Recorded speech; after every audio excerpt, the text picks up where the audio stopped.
उत्तर प्रदेश का जमाना हो या उत्तराखंड बनने के बाद का, लोकसभा चुनाव में राष्ट्रीय दलों की ही धूम रही है। राज्य गठन से पहले जरूर 2 आम चुनाव में एक निर्दलीय और एक उपचुनाव में निर्दलीय प्रत्याशी जीता है, लेकिन राज्य गठन के बाद से आज तक किसी निर्दलीय को लोकसभा चुनाव में जीत नसीब नहीं हुई।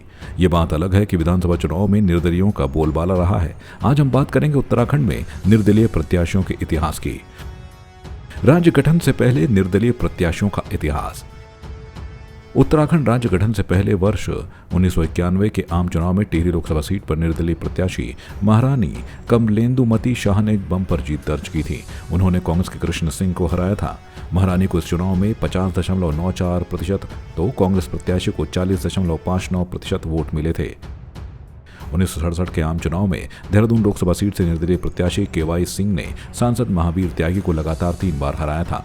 सन 1982 के उपचुनाव में निर्दलीय प्रत्याशी हेमवती नंदन बोहरा ने कांग्रेस के प्रत्याशी चंद्रमोहन सिंह नेगी को हराया था। सन 1951, 1957 और 1962 में सांसद चुने गए महावीर त्यागी का विजय रथ देहरादून लोकसभा सीट पर निर्दलीय प्रत्याशी केवाई सिंह ने रोक दिया था। किंतु उत्तराखंड राज्य गठन के बाद से निर्दलीय प्रत्याशियों का अच्छा इतिहास नहीं रहा। निर्दलीय आए और गए। राज्य गठन के बाद निर्दलीय प्रत्याशियों का इतिहास। राज्य गठन के बाद से अब तक 4 लोकसभा चुनाव हो चुके हैं और हर चुनाव में निर्दलीयों ने लड़ने का जोश नहीं दिखाया और न ही कोई कमाल कर पाए।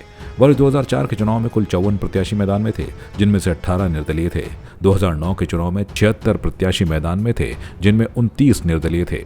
2014 के चुनाव में 74 प्रत्याशियों में से 27 निर्दलीय थे और 2019 के चुनाव में 52 में से 21 निर्दलीय प्रत्याशी थे। इनमें से ज्यादातर की जमानत जब्त हुई।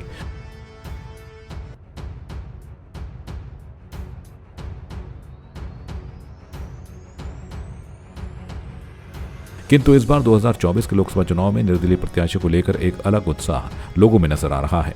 टिहरी लोकसभा सीट से निर्दलीय प्रत्याशी और उत्तराखंड बेरोजगार संघ के अध्यक्ष बॉबी पवार चुनावी मैदान में उतरे हैं और उनके ताल ठोकने से टिहरी लोकसभा के लोग उनके समर्थन में उतरे हैं। जहां एक और माला राजलक्ष्मी शाह पिछले एक लंबे समय से टिहरी की सांसद बनी हुई हैं, वहीं बॉबी पवार आज टिहरी लोकसभा सीट से लोगों की पहली पसंद बन रहे हैं। आज युवाओं की जुबान पर बस एक ही नाम है, वो है बॉबी पवार का।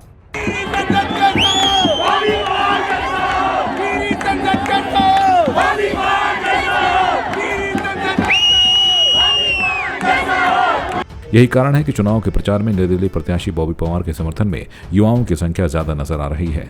क्या इस बार बॉबी पवार इतिहास दोहराएंगे? क्या इस बार टिहरी लोकसभा सीट से रानी का राज खत्म होगा?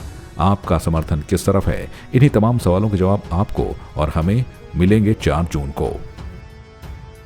ब्यूरो रिपोर्ट संवाद 365। आपकी इस पर क्या राय है? हमें कमेंट कर जरूर बताएं। इसके साथ ही आप हमारे YouTube चैनल को सब्सक्राइब कीजिए। आप हमें Facebook, Instagram, Twitter और कू ऐप पर फॉलो भी कर सकते हैं। और संवाद 365 के साथ एक क्लिक में जुड़ने के लिए डाउनलोड कीजिए संवाद 365 ऐप।